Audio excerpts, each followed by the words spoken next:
Hello everyone. Welcome back to STES, 사이언스, 테크놀로지, 이코노미, 스트래티지 등을 고민하는 곳입니다. 러시아 에너지 산업이 서방 제재로 망가진 정도를 더듬어 보려고 합니다.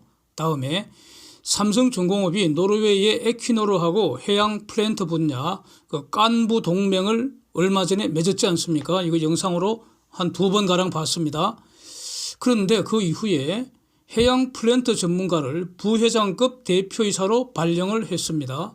이 두 가지 사건을 가만히 엮어보면은 지금 이 삼성이 뭔가 지금 일을 꾸미는 것 같지 않습니까? 어떤 그 담대한 구상을 삼성그룹이 꾸미고 있는 것 같아서, 즉 삼성이 내년 이후에 글로벌 해양 플랜트 시장 재패를 지금 꿈꾸는 거 아니냐. 그래서 일단 노르웨이 에너지 시장도 한 번 더 정리를 해보려고 합니다. 러시아 에너지를 지금 시장에서 쫓아내고 있는데 노르웨이 역할이 매우 중요하지 않습니까?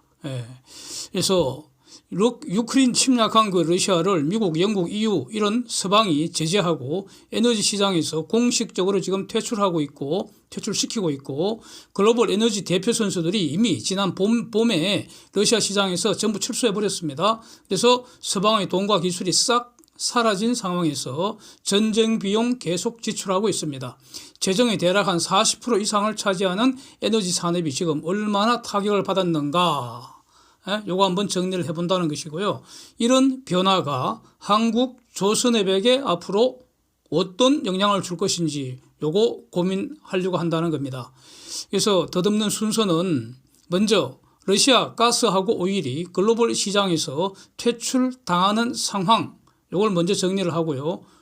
요걸 반영해서 러시아 국내 에너지 산업이 어떻게 지금 대응하고 있는가, 이런 순서로 보려고 합니다.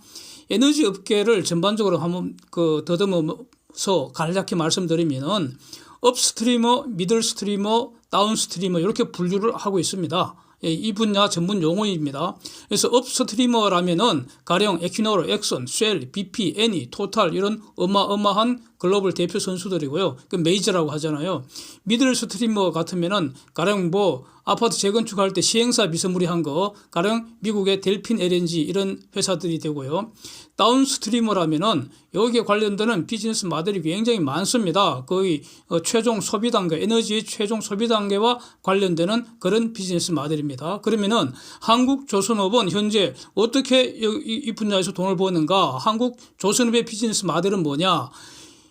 그 업스트리머들이 에너지를 탐사하고 채굴할 수 있는 그런 인프라 또는 도구를 제공하는 어떤 비즈니스를 한다는 겁니다. 그게 바로 해양 플랜트 산업입니다. 가령 드릴십을 비롯한 각종 시추 장비들, 그다음에 FLNG나 FPSO 이런 거는 해상에서 저 깊은 바다에서 가스나 오일 채집하고 가공하고 저장했다가 하역시키는 거, 이런 툴을 제공하는 것이고요.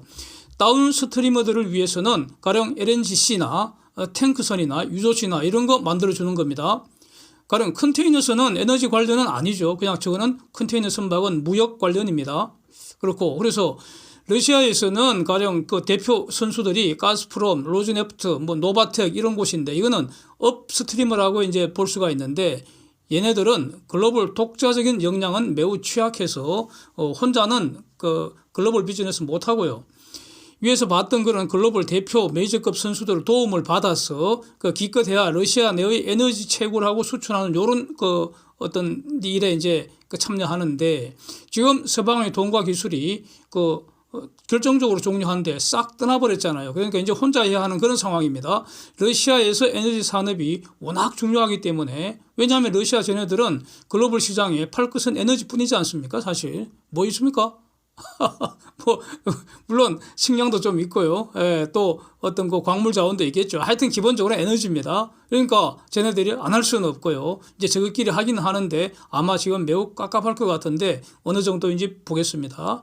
그래서 일단은 가장 심하게 타격받은 가스 분야부터 보겠습니다. 전쟁 전, 즉 21년에 러시아는 155빌리언 큐빅미터의 가스를 유럽에 팔았습니다. 이 중에 140 BCM을 파이프 통해서 팔았습니다. 가령 이제 노드스트림 2가 준공이 됐잖아요. 이제 가동 못하고 다 부서졌는데 이것도 이제 가동을 시키면은 가스 더 많이 팔 거다. 그래서 더 많은 돈 벌 거다. 이런 꿈을 꾸고 있었는데 하여튼 러시아는 작년에 가스 팔아서 대략 550억 불 벌어갔다는 겁니다. 그런데 사진을 보시면 좌측 이후에 러시아 가스 수입 비중 이게 전쟁 직후부터 지금 급격히 감소하는 모습입니다. 우측은 노드스트림 1의 가스 플로우량인데 금년 6월부터 급감하기 시작했죠. 근데 지금은 꽝입니다. 꽝. 0이죠. 0. 왜 그렇습니까? 예? 누군가 사보타지로 저거 다 부사붙다는 거 아닙니까? 그래서 지금 사용 불능입니다. 예? 노드스트림 1, 2 다 부사졌습니다. 그래서 저 언제 복구 공사가 과연 개시될지도 불투명합니다. 수십 년 동안 제대로 이제 사용 불능 상태로 방치될 수도 있습니다. 이 외에 야말 파이프라인도 완전 잠긴 것으로 얼마 전에 보도됐고요. 이건 제가 봤고요. 지금 가동되는 것은 유크레인 지나는 파이프하고 튀르케 파이프란 요 정도인 것 같습니다. 그래서 이제 그동안은 말이죠. 푸틴이 지 마음에 안 들면 가스 잠근다 이렇게 갑질을 오지게 했지 않습니까? 그런데 이제부터는 푸틴이 가스 잠근다는 그런 헛소리 절대로 못할 것 같습니다. 가스 잠그면은 러시아한테는 돈이 안 생기잖아요. 그래서 이제 11월 15일자 로이터 보도를 보면은 22년 1월 1일부터 11월 15일 요 기간 동안에 가스프롬 이게 이제 대표 선수니까요. 가스프롬의 가스 생산은 19.2% 감소했다. 수출은 43.4% 감소했다. 이런 겁니다. 근데 저게 이제 3월부터 계산하면은 가스 생산 감소량은 훨씬 더 많아지겠죠. 예. 자, 그렇다고 유럽이 가스 사용 안 하는 거 아닐 테고요. 다른 곳에서 다 가져오지 않습니까? 유럽의 러시아 가스 대체 과정, 이거는 지난 2월 달 이후부터 영상을 수십 개 또는 수백 개 올려둔 것 같습니다. 제가. 예. 엄청 많이 올렸죠. 특히 대표적인 게 미국이 러시아를 대체했고요. 카타르가 대체하고 그런 거 아닙니까? 그래서 이런 더 반복하지는 않고요.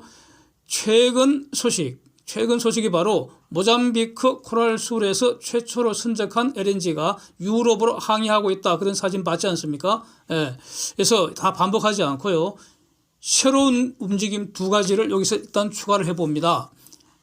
오일 프라이스가 보도한 거 보면은 이제 스페인 에너지청 어떤 보도 자료를 인용을 한 것인데, 그러니까 전쟁 전에 유럽은 가스 수요의 대략 한 40%를 러시아에서 수입을 했다는 거 아닙니까? 이건 다 알려진 사실인데 지난 9월 기준으로 10%도 안 된다는 겁니다. 지금은 그 이후에 더 줄었다는 겁니다. 계속 줄고 있다. 스페인은 LNG 수입 터미널 매우 충분합니다. 그다음에 아프리카에서 유럽으로 가는 가스 파이프가 있죠. 그게 모로코인가 거기서 분기를 해서 스페인으로 가는 가스 파이프도 있다는 겁니다. 그렇고 LNG 수입 터미널이 충분합니다. 그래서 원래부터 러시아 가스에 전혀 의존하지 않았고요. 오히려 이탈리아, 프랑스 등 인근 국가에 가스 지원할 여력이 있다. 이렇게 스페인 에너지청이 보도자료를 냈다는 겁니다. 이게 무슨 뜻입니까? 우리가 이렇게 가스 유럽에 제공하는 서비스 하겠다. 그러니까 가스 허브로 에너지 허브로 키우겠다 그런 거 아닙니까? 그거 다 공짜로 하는 거 아니니까요. 이쪽은 산업이 되니까 이걸 말하면서 지금 스페인에서 프랑스 쪽으로 피레네 산맥 지나는 가스 파이프가 몇 개 지나가고 있는데 요것도 관련되는 영상 이전에 봤었고요. 자세한 지도도 다 말씀드리고 그랬던 내용인데 이렇게 말로만 다 지나갑니다. 중요한 것은 가스파이프 용량을 18% 증가시켰다 이겁니다. 그래서 프랑스가 원하면은 즉각 보내주겠다. 이 파이프만 잘 활용해도 프랑스 총 가스 수요량의 6% 충당할 수 있다. 그러니까 우리 거 이용해 달라. 이 말로 저는 들립니다. 예, 그렇고요. 그 다음에 또 이제 두 번째로 중요한 내용이 지난 12월 7일, 영국의 수넥 총리가 이제 미국 방문해서 이제 바이든하고 미영 서밋 정상회담 가졌지 않습니까? 여기서 에너지 관련 주목되는 게 미국이 영국으로 LNG를 충분히 더 많이 보내주겠다 이렇게 합의를 했다고 이 스테이트먼트에서 나왔다는 겁니다. 이게 매우 주목이 됩니다. 에너지 관련해서는. 지금 영국은 그동안 미국에서 전쟁 전에는 얼마를 가져왔느냐. 21년 경우 3.9 빌리언 큐빅미터의 LNG를 수입을 했습니다. 그래서 이게 영국 총 LNG 수입의 26%를 이제 차지했는데 최근 12달 동안 영국은 9.7 BCM의 LNG를 수입을 해서 그래서 이제는 그 미국산 비중이 42%로 올라갔다 이겁니다. 예, 그 차액만큼 러시아는 쫓겨난 거죠, 뭐. 그렇게 해석해야겠죠. 자, 이런 상황에서 이제 그러니까 이 미국하고 영국이 내년에도 적어도 9 내지 10 필요하면 더 보낼 수도 있다 이런 뜻 아닙니까? 적어도 at least 9 to 10 BCM 이렇게 이 정도 수출하기로 합의를 했다는 겁니다. 그래서 바이든이 순핵이 이제 부탁을 했고 바이든이 그걸 수용하는 이런 형식인 것 같습니다. 이거 합의의 본질이 뭡니까? 영국 가스 시장에서 러시아는 완전히 쫓겨난다는 거죠. 미국이 다 차지한다는 거 아닙니까? 그래서 그 이전 그 지난 여름인가 뭐 봄인가 그쯤 영상에서 카타르 그 에너지 장관이 영국 방문해갖고 그 인터뷰하는 걸 중심으로 제가 영상을 만든 게 있는데 거기서도 카타르도 영국에 가스 이제 러시아 대체해서 가스 더 팔려고 카타르도 엄청 투자를 하고 있다는 겁니다. 네. 뭐 당연하죠, 뭐. 예. 그래서 그러니까 21년 기준으로 미국 LNG가 영국으로 수출하는 양이 그 2배로 늘어난다는 거 아닙니까? 2배로. 자, 이걸 하기 위해서는 어떻게 해야 되겠습니까? 미국에서는 가스 산업 투자해야 되고요. 가스 더 뽑아내야 되잖아요. 그리고 그거를 이제 그 바다에 있는 걸 끄집어내려면 해양 플랜트 산업 이제 그 투자를 해야 되는 것이고요. 또 그 전부 다 LNG로 실어 날라야 되니까 LNGC 선박을 더 만들어야 되잖아요. 그러니까 해양 플랜트가 LNGC 이런 분야에 호황이 온다는 거 아닙니까? 그러니까 삼성중공업한테 기회가 온다 이런 거 아닙니까? 아니 그러니까 승한이가 바빠질 것 같다 이런 거 아닙니까? 예, 그렇습니다. 그 다음에 지금까지는 그러니까 미국 가스 생산량의 대략 한 11% 정도를 LNG로 수출을 했는데 LNG로 수출한다는 건 전부 배가 필요하다는 뜻입니다. 미국의 LNG 수출 설비 지금 엄청 정설하고 있습니다. 이것도 이전에 영상에서 많이 봤습니다. 이게 완료가 되면 대략 3년 이내에 미국 가스 생산량의 15% 이상을 LNG로 수출하게 될 것 같다. 이 지금 4% 넘어가는 이 숫자 증가량이 엄청난 겁니다. 이거 이거 전번에 숫자로 다 그 계산도 하고 그랬었죠. 이따 넘어가겠습니다. 요컨대 러시아 외 모든 곳에서 러시아 대체하려고 즉 러시아가 작년에 가스 팔아서 벌어가던 550억 달러를 우리가 가져오자 이러면서 러시아 대신 LNG 팔려고 지금 광분하고 있는 것으로 이렇게 보이지 않습니까? 저는 그렇게 보입니다. 러시아 가스 산업은 죽어가고 있다. 러시아 가스는 앞으로 적어도 수십 년 시베리아 동토에 더 파묻혀 있어야 된다. 그래서 새로운 주인이 불러줄 때까지 기다려야 한다. 이런 겁니다. 그 시베리아에 있는 가스가 러시아 가스 아닙니다. 돈 내는 사람이 임자입니다. 그런데 가스와 달리 오일은 아직 선방하고 있는 것 같습니다. 전쟁 전, 즉 21년 실적을 보면은 러시아는 매일 1,100만 배를 하루에 1,100만 배를 정도가 오일 뽑아 올려서 러시아 내에서 사용한 게 한 500만 정도 되고요. 수출을 대략 한 600만 배럴 정도 했습니다. 이 중에 유럽에 250만 배럴 팔고요. 중공에 160만 배럴 팔고요. 또 뭐 한국, 일본 이런 데도 팔고 그랬습니다. 그래서 오일 수출로 대략 1,100억 달러 벌었습니다. 그러니까 21년에 러시아는 오일로 1,100억 달러, 가스로 550억 달러 이 정도 벌었다는 겁니다. 근데 지금 상황은 어떤가? 오일 분야입니다. 이거는 IEA, 인터내셔널 에너지 에이전시죠. 국제 에너지 기구가 매월 발표하는 자료가 있습니다. 11월 달 오일 마켓 리포트 이 내용을 지금 오일가스 저널이 11월 19일 날 보도한 것 중심으로 정리를 해보면은 러시아 오일 수출이 10월에는 하루에 16만 5천 배를 늘었다는 겁니다. 그래서 770만 배럴을 수출했다는 겁니다. 야, 많이 늘었네요. 작년 그 평균 대략 한 600만 배럴보다도 와 170만 배럴 더 늘은 거 아닙니까? 그래서 10월까지는 이렇게 오일 수출하는 거는 월별로 지금 큰 변화가 없었다는 겁니다. 그래서 수출 대금은 그러니까 10월에 17억 달러 오히려 늘어나서 10월에 그 오일 수출한 게 173억 달러 이것도 월 평균보다 상당히 많았잖아요. 그래서 오일 분야에서는 수입이 늘어났습니다. 그래서 원인이 뭔가 그 물량도 늘어났고요. 그다음에 오일 가격도 올랐지 않습니까? 그래서 전체로 보면은 오일은 오히려 더 많이 팔고 수입도 좀 늘어난 것 같습니다. 그러면 이유는 어떠냐? 러시아 오일의 EU에 대한 수출 10월까지는 전쟁 이전보다 일평균 100만 배럴 감소한 겁니다. 그러니까 작년에 한 250만 배를 수입하다가 일평균, 지금은 한 150만 배를 수입한다 이런 뜻이죠. 그런데 12월 5일 지났잖아요. 그 가격 상한제 하는 거, 가격 상한제 지금 시행되고 있다는 것이고요. 그래서 12월 5일 이거는 5일자 가격 상한제는 바로 러시아 오일을 딱 조준한 겁니다. 정조준한 겁니다. 그 이후에는 추가로 한 110만 배럴 정도 더 감소할 것 같다. 이렇게 IEA가 전망을 했습니다. 이렇게 된다면은 유럽에서는 러시아 오일도 사실상 퇴출되는 그런 수준 아니겠습니까?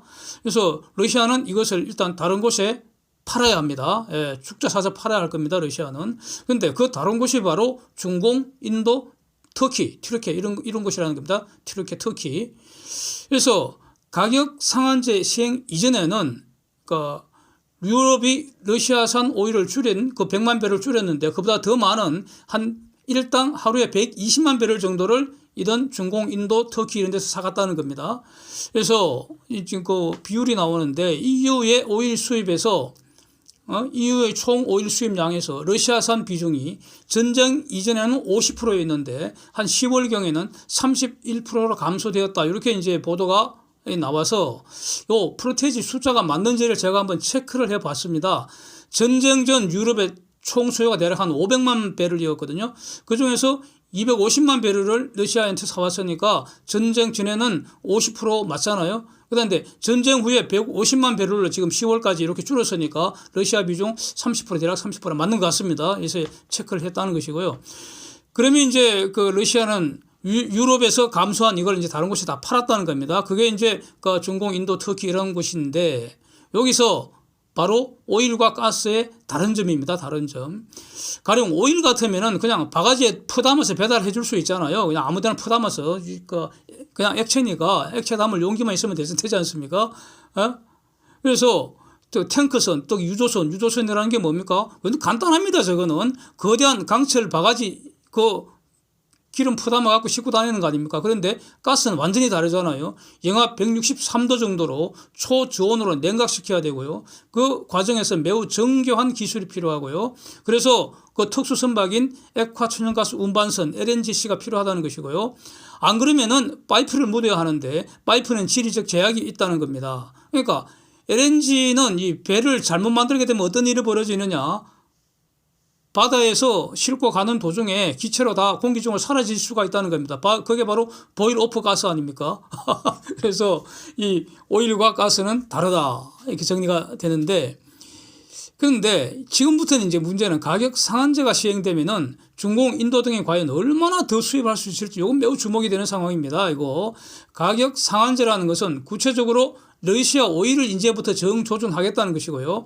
이거를 어기는 경우에는 강제 수단이 있습니다. 그게 바로 해상 서비스와 보험 등 이런 걸 제공 안 한다는 것인데 지금 해상 서비스와 보험은요. 영국하고 EU가 거의 지금 시장을 다 장악하는 그런 꼴 아닙니까? 예? 영국, EU 이런 곳이 바로 그 보험 제국 아닙니까? 예? 러시아는 아무것도 아닙니다. 저거. 예? 중공이나 인도 같은 것도 꼼짝도 못하죠.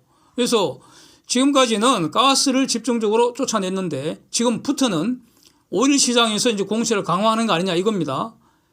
그리고 이걸 관철시킬 무기도 있다 이겁니다.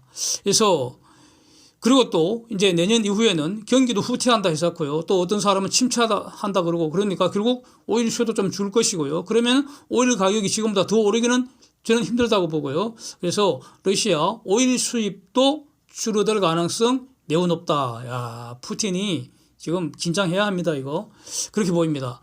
그 다음에 또 재밌는 것이 지금 IEA 오일 리포트에서 섀도우 트레이드, 뭐 그림자 거래인데, 그러니까 통계 잡히지 않는 거, 몰래 빼돌리는 거, 개구멍으로 일종의 밀수출하는 거 이런 거죠. 누가 그런 짓 하겠습니까? 러시아죠, 러시아. 그래서 이 섀도우 트레이드 추정치도 발표를 해서 재미있어서 이제 또 공유를 해봅니다.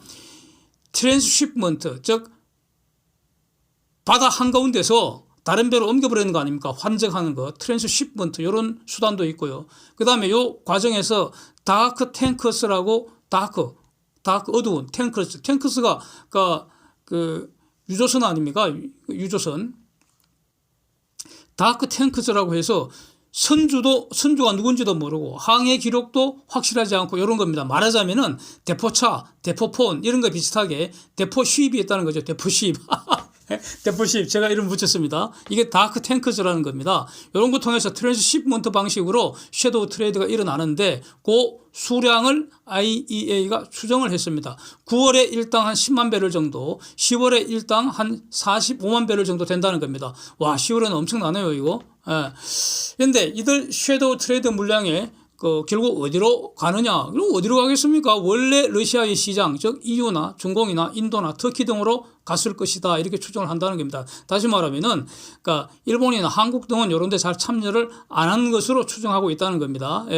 여기서 요 섀도우 트레이드를 하는 주범은 중공이나 인도나 터키, 아니면 또 EU의 일부, 이렇다는 뜻입니다.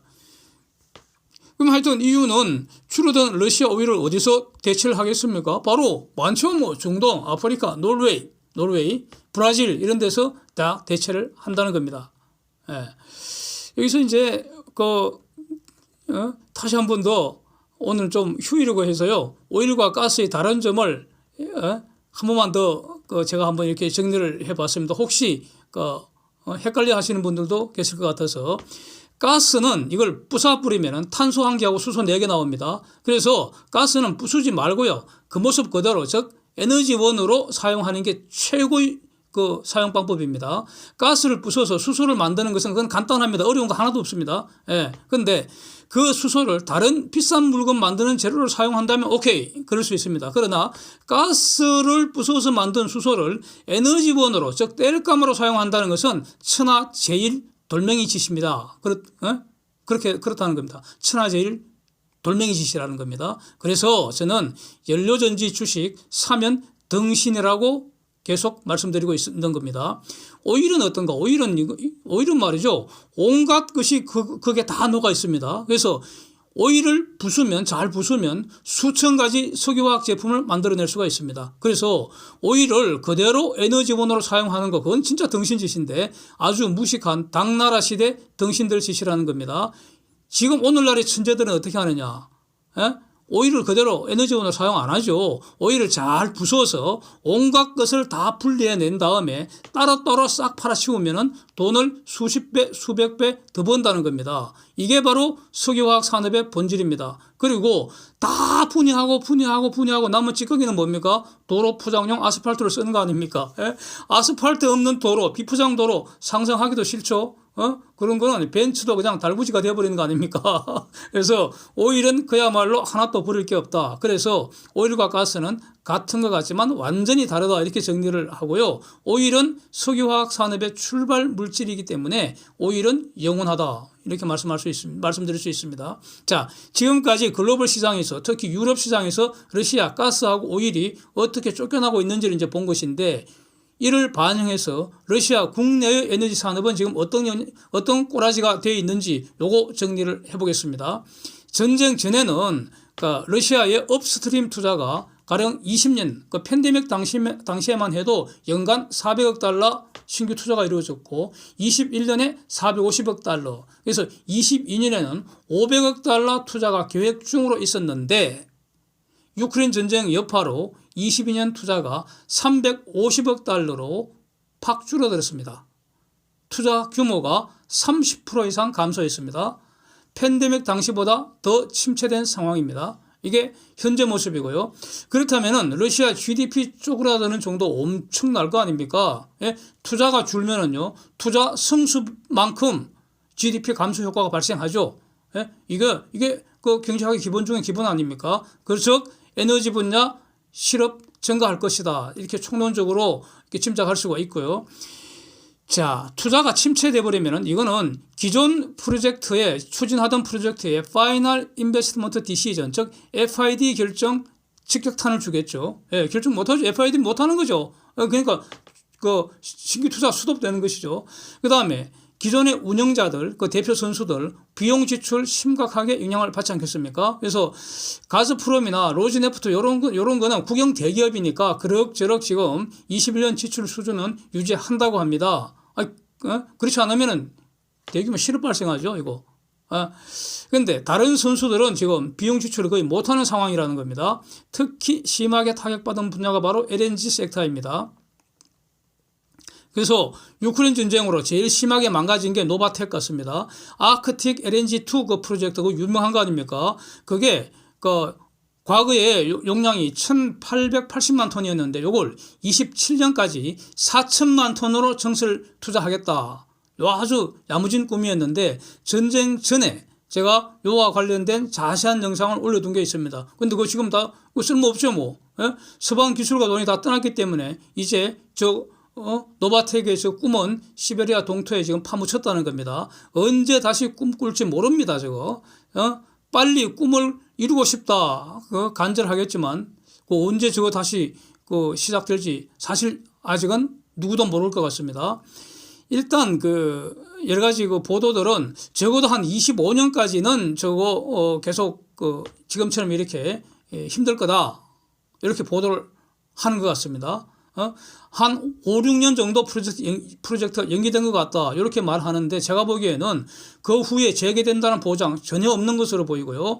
서방 파트너들이 떠나서 기술도 부족하고 펀딩도 안 되기 때문에 저거 언제 시작할지 사실은 모릅니다. 그렇게 보이고요. 침략 전에는 말이죠. 그러니까 가스프롬이 야말 지역에서 1년의 LNG 프로젝트 진행 예정이었죠. 여러 번 전쟁 이전 제가 종합적으로 다룬 영상에 잘 나와 있습니다. 근데 노바텍도 마찬가지고 그래서 지금 신규 업스트리머 분야는 극히 일부분만 2025년까지 잘하면 착수될 것 같다. 이렇게 이제 전망이 되는 상황이고요.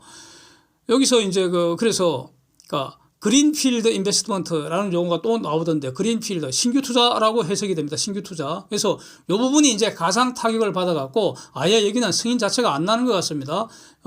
21년에 그린필드 인베스트먼트가 한 137억 불이었다고 하는데 22년에 80억 달러 승인이 났으니까 작년보다 한 40% 쭈그러들었다 이런 뜻이고요. 그래서 금년에 의미 있는 신규 프로젝트는 승인받은 게 없는 것 같다 이런 겁니다. 24년이 되면은 가스프롬이 운영하는 것으로 준공으로 가는 파워 오버 시베리아 1 가스 파이프라인 여기는 당연히 투자를 하겠죠. 준공으로 가스를 보내면 이제 돈이 들어오니까. 그 다음에 이제 내년에 또 의미 있는 신규 프로젝트가 로즈네프트가 운영하는 보스톡 오일 프로젝트가 개시되는 것 같다는 겁니다. 근데 이거는 오일 프로젝트입니다. 가스하고 오일은 또 다르다는 겁니다. 브라운필드 인베스트먼트라는 용어가 또 나오는데 이거는 후속 투자로 이제 이해가 됩니다. 요거는 금년에는 이 브라운필드 인베스트먼트는 계획 대비 대략 한 14% 정도만 감소할 것 같다. 이런 뜻인데 여기서도 자세히 보면은 오일 분야는 상대적으로 타격이 적고요. 근데 이제 내년에는 오일 수요가 감소할 가능성이 높다는 거 아닙니까? 그래서 내년에는 후속 투자도 21년보다도 20% 이상 감소할 것 같다는 겁니다. 그리고 이들 지출 대부분 한 42% 정도는 로즈네프트하고 룩오일이라고도 있는데 여기서 이제 담당을 한다. 이렇게 분석이 되고 있습니다. 지난 10월에 가스프롬이 2022년 지출계획 변경안을 승인을 받았다고 하는데 이게 한 286억 달러 승인을 받았다고 하는데 이게 원래 계획보다 한 22.5%나 증가했다고 합니다. 그런데 그중에서도 신규 투자 분야는 업스트림 분야는 한 104억 달러 이게 21년에 110억 달러보다도 줄었다는 겁니다. 그래서 업스트림 분야는 줄어들고요. 그러니까 신규 투자 아니니까 현재의 운영에 집중하고 있다. 이렇게 보여집니다. 그 다음에 이제 가스프롬인데 가스 분야, 가스프롬인데 그 야말 지역 거기에 엄청난 그 LNG 프로젝트가 진행 중에 있는데 그걸 완전히 스톱시킬 수는 없고요. 그러니까 가스프롬의 경우에 한 야말 지역에 있는 가스전 중에서도 두 개, 그러니까 보바네코프 가스전하고요. 그 구글 사진 딱 올리니까 한번 참고하시면 되겠습니다. 보바네코프 가스전하고 카라사베스코 가스전, 요 두 개 가스전 개발은 계속 한다는 겁니다. 안 할 수는 없겠죠. 아니 저거라도 해서 캐내서 팔아야 될 거 아닙니까? 그런데 문제는 시장은 매우 제한적입니다. 가스의 경우에 시장은 지금 유럽하고 아시아밖에 없잖아요. 예? 저 야말 지역에서 한번 보십시오. 갈 수 있는 곳이 유럽하고 아시아밖에 없습니다. 중동, 아메리카, 아프리카 이런 데다가 러시아 가스 팔기는 매우 힘들 겁니다. 파이프를 거기까지 묻는다는 건 말도 안 되고요. 예. LNG로 가야 되는데, 예. 글쎄요. 예. 매우 힘들겠죠. 하여튼, 그래서 팔 곳은 유럽하고 아시아밖에 없는데, 유럽은 다 막아버렸잖아요. 유럽은 못 가잖아요, 이제. 남는 곳은 아시아 뿐입니다. 그래서 중공으로 파이프를 새로 까는 공사 지금 하고 있고요. 그 다음에 남는 게 어디입니까? 한국이나 일본 이런 데인데, 이런 데 오려면은 쉐빙 가스 운반선이 반드시 필요한 겁니다, 이거. 예? 깝깝한 거는 러시아죠. 예. 그 다음에 이제 사할린에도 가스전이 많이 있었죠. 그래서 사할린에서 포 올려갖고 대만이 거기서 이제 장기적으로 계속 사용해 왔었죠. 그런데 지난 여름에 전쟁 시작한 다음에 지난 여름에 그 장기 계약이 만료됐는데 대만이 연장을 안 해버렸다는 거 아닙니까? 그래서 사할린에서 포 올리던 그 가스도 이제 지금 팔 곳이 막막하지 않느냐 이겁니다. 그렇고요. 그래서 지금 가스프롬 다음으로 이제 투자 주체를 많은 것이 이제 로즈네프트라고 하는데 21년에 131억 달러 투자했다는데 22년에는 129억 달러 정도 이렇게 감소를 했는데 여기서도 제가 요 내용을 가만히 봤더니요. 상반기까지만 해도 전년 동기비 한 14% 증가했다는 겁니다. 그런데 지금 연간으로는 감소했잖아요.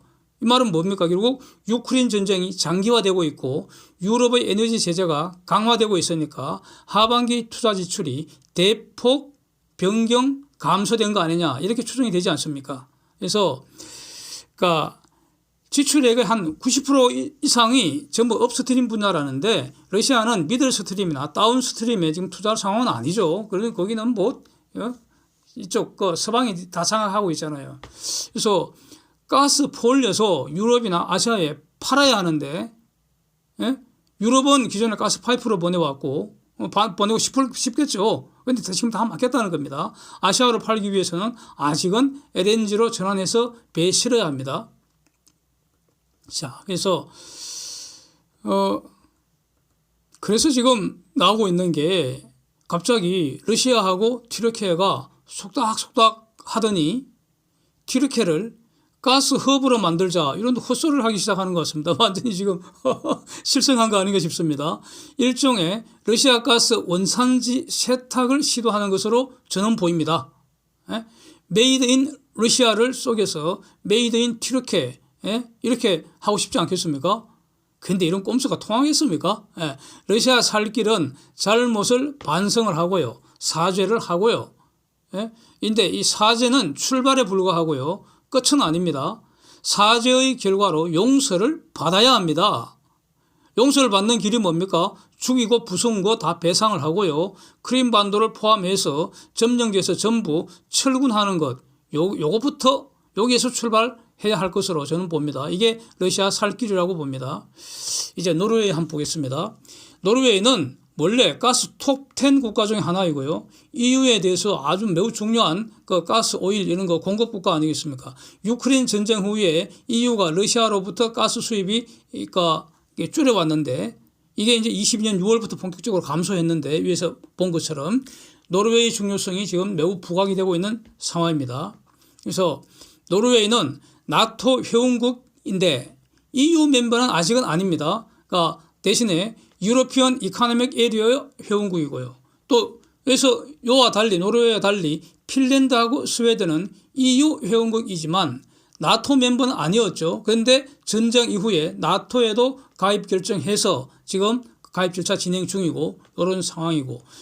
그래서 이제 21년에 노르웨이는 11.1 BCF입니다. 지금은 또 단위가 바뀌어서 빌리언 큐빅 피트 하루에 빌리언 큐빅 피트 per day 그래서 하루에 11.1 BCF를 생산을 해서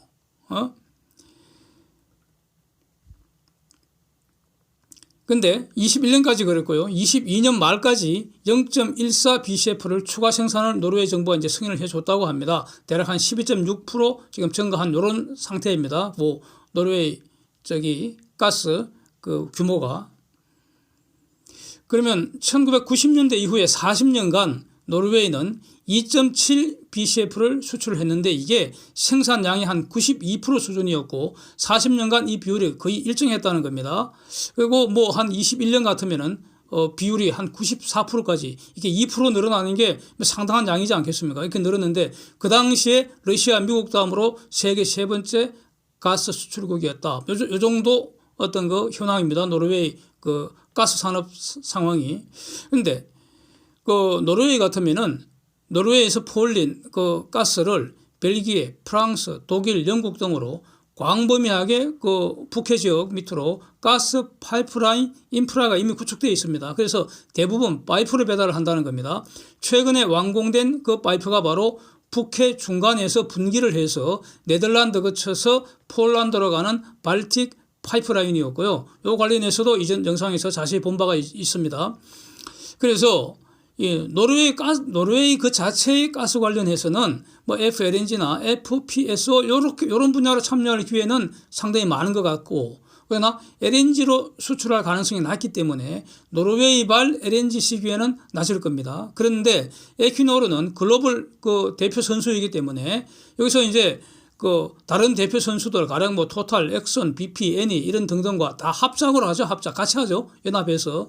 그러니까 세계 곳곳에서 업스트림 활동을 하는 거 아닙니까? 그러니까 삼성중공업은 여기에 참여하는 구조 아니겠습니까? 드릴십, FLNG, LNGC, FPSO 이런 중심으로 저런 대표 선수들이 필요한 모든 장비들을 최고 수준으로 만들어줄 수 있다. 이런 구조입니다.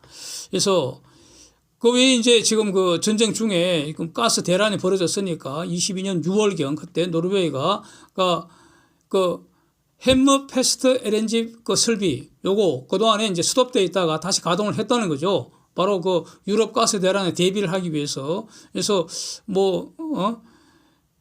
그 햄머페스트 LNG 설비 저게 바로 바렌츠해 그 가스전에서 포올린 가스 이제 액화시키는 그 설비이고, 그래서 노르웨이 LNG 설비가 총 최고로 제일 많이 가동됐던 것이 2019년이었다고 하고요. 그때 그 노르웨이 가스 생산량의 대략 한 5%를 LNG로 해서 수출했다는 겁니다. 그래서 노르웨이는 LNG 비중은 높지 않다. 다시 확인되는 그런 정도입니다. 그런데 이제 이와 관련해서 지난 22년 10월 27일 날 제가 영상을 올린 게 있지 않습니까? A급 BP를 중심으로 해서 여기 당연히 그 에퀴노르도 참여하는 것이고 해양 플랜트 6기 이상이 FID가 임박했다 이런 내용을 다룬 영상이 있습니다. 그래서 노르웨이가 앞으로 그 유럽의 에너지 생산 기지가 될 가능성이 매우 높다고 보이고요.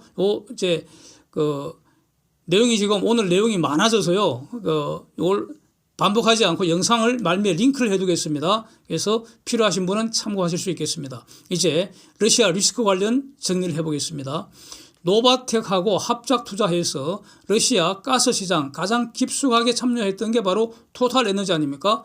그리고 이 토탈 에너지 지난 봄에 이렇게 결국 철수 결정을 했습니다. 거의 마지막으로 철수 결정을 했습니다.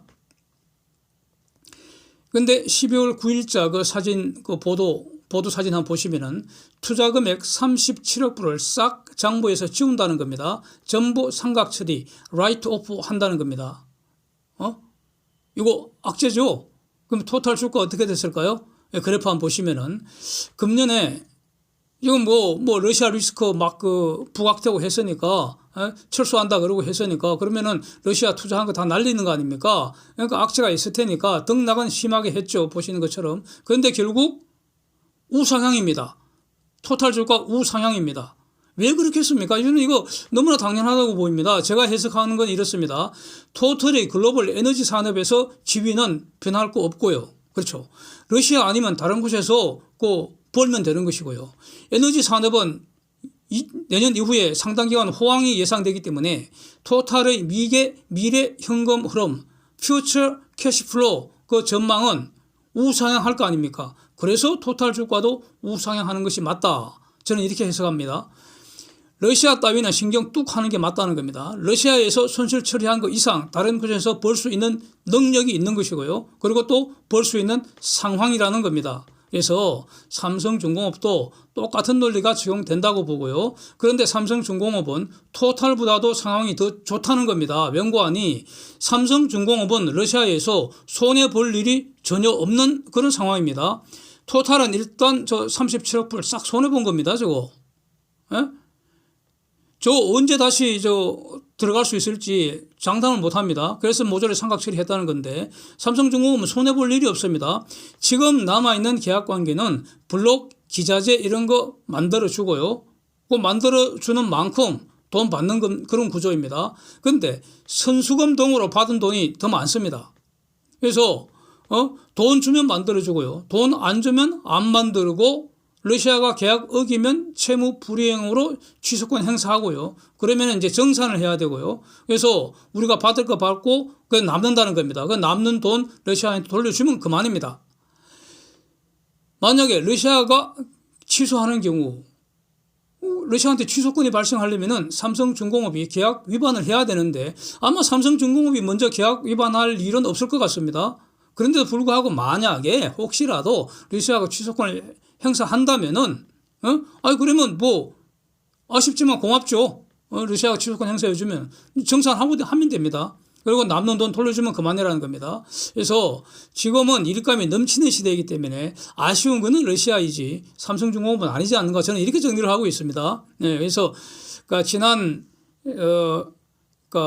여름경에 그때 러시아 리스크 분석한 영상이 많이 있기 때문에 일단 그것도 한번 참고하실 수가 있습니다. 이제 지난 수십 년간 반도체 시장을 제패한 삼성이 앞으로 수십 년 동안은 해양산업 제패하기를 한번 잔뜩 기대를 해보겠습니다. 그래서 성환아 부탁해 이런 거죠. 삼성중공업 주가 10만 원 시대 열어달라고 성환이한테 부탁하겠습니다. Thanks for watching. See you next.